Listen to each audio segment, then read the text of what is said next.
खबर उत्तर प्रदेश के जनपद वाराणसी से है। राजाघाट स्थित सर्व सेवा संघ परिसर को पुलिस बल प्रयोग द्वारा प्रशासन और रेलवे द्वारा खाली कराए जाने के विरोध में गांधीजनों और वाराणसी के राजनीतिक और सामाजिक कार्यकर्ताओं ने प्रतिरोध सभा एवं मार्च का आयोजन शास्त्री घाट पर किया। सभा में वक्ताओं ने प्रशासन की कार्यवाही को सरासर अन्यायपूर्ण और विधि विरुद्ध बताया। गांधी निधि नई दिल्ली के अध्यक्ष और वरिष्ठ गांधीवादी चिंतक रामचंद्र राही ने कहा कि ये कार्यवाही न्यायालय की अवमानना है। उन्होंने कहा कि शांतिपूर्ण तरीके से अपना पक्ष रखने वाले सामाजिक कार्यकर्ताओं की शांति भंग की धारा में चालान कर जेल भेजना हास्यास्पद है। सरकार को उन्हें बिना शर्त रिहा करना चाहिए। घटना का जिक्र करते हुए समाजवादी जन परिषद के अफलातून ने कहा कि शनिवार को प्रातः 7 बजे रेलवे और जिला प्रशासन की तरफ से सैकड़ों की संख्या में पुलिस बल और सफाई कर्मी परिसर में बिना किसी आदेश या नोटिस के परिसर में आ गए और जबरिया क्रूरतापूर्वक सभी आवासों से सामान बाहर फेंक दिया। करोड़ों रुपए मूल्य की किताबें बाहर खोले में बारिश में भीगने के लिए फेंक दी गईं, जिनमें बहुत सी पुस्तकें।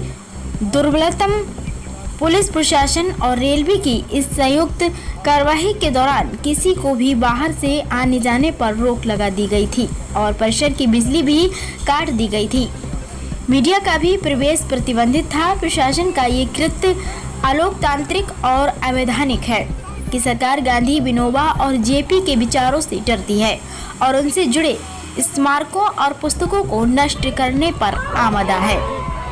इस अवसर पर वक्ताओं ने घटना पर रोष व्यक्त करते हुए कहा कि हमें ऐसी घटनाओं का प्रबल विरोध दर्ज कराना ही होगा। इसलिए आगामी मंगलवार 25 जुलाई को बड़ी संख्या में शास्त्री घाट पर जुटकर प्रशासन को चेतावनी दी जाएगी।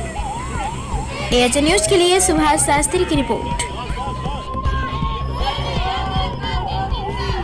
सरकार न्यायालय की प्रक्रिया को मान ही नहीं रही है। सरकार के तो जो पिट्ठू हैं वो लोग अपना फरमान जारी कर रहे हैं। कल एक आदेश पुलिस के लोग खड़े हैं, चेतावनी के साथ कर रहा हूं, चुनौती के साथ कर रहा हूं, एक आदेश नहीं दिखा पाए और इसको लेकर के हम 25 तारीख को शास्त्री घाट पे एक बड़ा सम्मेलन बुला रहे हैं। आपके माध्यम से हम निवेदन करते हैं कि जिन जिन लोगों को राष्ट्रपिता महात्मा गांधी, आचार्य विनोबा भावे, जयप्रकाश नारायण और ऐसे महापुरुषों को जिन्होंने इस देश को आजाद कराने के लिए अपने प्राणों का बलिदान दिया है, उसके लिए हम यहाँ सम्मेलन कर रहे हैं और सबको आमंत्रित कर रहे हैं सुबह 11 बजे 25 तारीख को। धन्यवाद। को गिरफ्तार किया, गलती क्या थी, क्यों गिरफ्तार किया गया, कैसा क्या कर रहे थे? ये तो प्रशासन से पूछिए।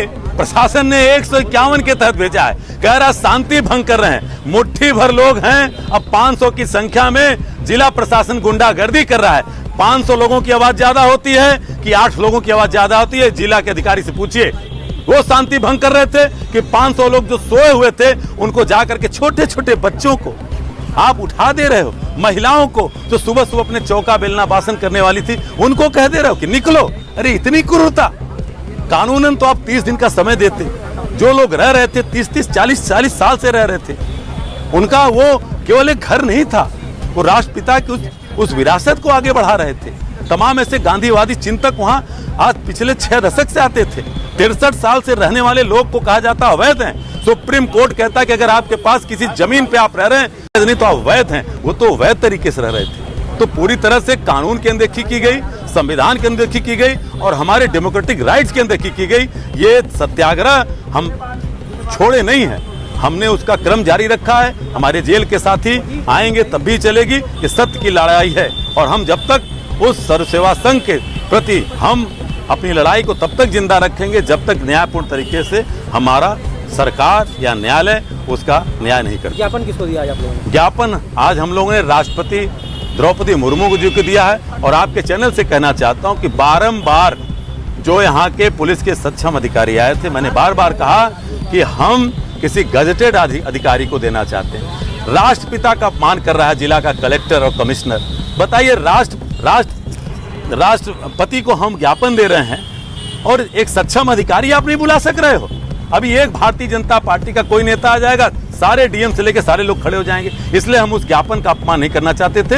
हमने पुलिस के एसओ के मार्फत न भेजने की अपेक्षा हम डाक खाने के डाकिया के द्वारा उसको रजिस्टर्ड डाक भेज रहे हैं। धन्यवाद।